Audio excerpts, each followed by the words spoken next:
February's here, and in Prime Studio it's Pelvic Floor Awareness Month, and we're going to be talking pelvic floor for the next 2 or 3 weeks really, and I'm going to be introducing some exercise.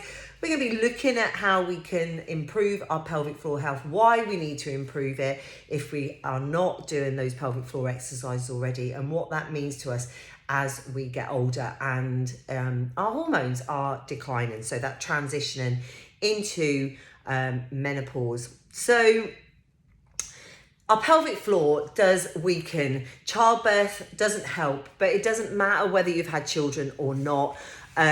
Your pelvic floor weakens as you get older, and menopause is a good it's as a result of that. So hormone decline, estrogen specifically declining, means that our pelvic floor becomes weaker. So you may have noticed for some time that, you know, if you cough too much, if you laugh too much, if you sneeze too much, jumping, maybe running, you might find that those things create your pelvic floor to feel a bit heavier. You may even have some leakage of urine as that happens, you know, or you have that feeling that you may pee yourself if, you know, when you're laughing too hard.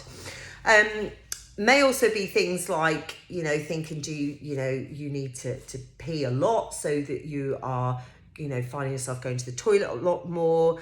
Do you find yourself kind of worried about where toilets are, especially if you're going on a long journey? And it is this kind of, I remember being asked when I went for some pelvic floor physio, you know, do you feel a heaviness in the vagina? And that is kind of like a pushing down, especially if you're doing some jumping exercises. You may have noticed that, things like star jumps, you know, which I try to avoid in my routines. Sometimes we put them in, sometimes we don't, because I know how much, you know, how difficult women can find them.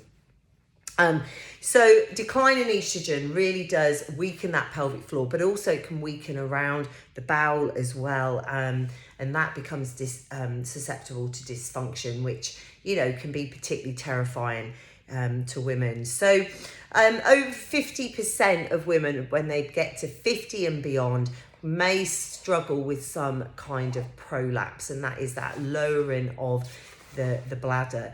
And, you know, they grade them, grade 1 and through, I think to grade 4. And, you know, I remember when I went to see a pelvic floor physio, they thought initially I might have a grade 1 prolapse. But as time went on, we realised that I just needed a bit of strengthening. You know, I needed to replace the estrogen that I'd lost in my vagina and around my bladder and bowel as well. And, you know, a series of different things help that. But obviously, if there is, you know, if you put into place, if you're doing your pelvic floor exercises, you know, maybe you are replacing the estrogen, systemic estrogen, you're doing all of those things and still things are not right, then, you know, it's really important that we seek help, because there's lots of things that can be done. And there is good support out there on the NHS as well. So, but we're going to concentrate within Prime Studio. We're going to be looking at pelvic floor, different exercises that we can do, also exercises that we might need to avoid as well, because, you know, it's really important that we you know, as we are strengthening the pelvic floor, we're doing the right things. Okay, just want to mention, so if as a result of you feeling like your pelvic floor is not on point, you might also be feeling that you're getting a lot of urinary tract infections as well. That's really common. And if that is happening, then you really do need, you know, don't just treat them yourselves. You really need to go and consult your GP as well. Bit of stress incontinence. When I say a bit, I say that quite lightly, but stress incontinence, a little bit of leakage maybe when you walk.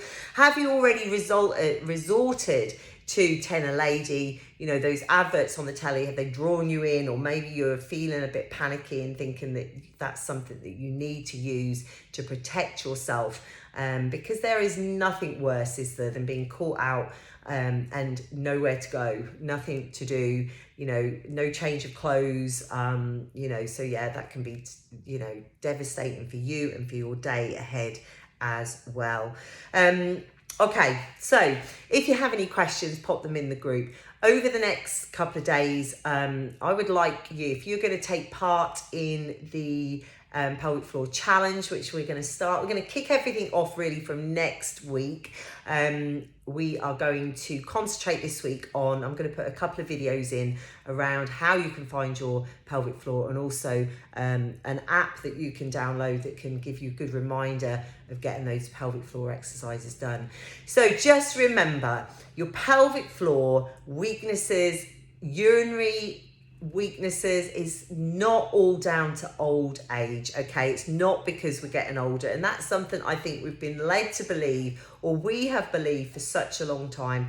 You know, if any of these things are affecting you, then we can, with a little bit of work, we can put them right. And we're going to do that alongside all the things we normally do in Prime Studio as well. So we're going to keep ourselves strong, keep ourselves fit, and just get that inner core working well as well. Okay, all right, take care everyone.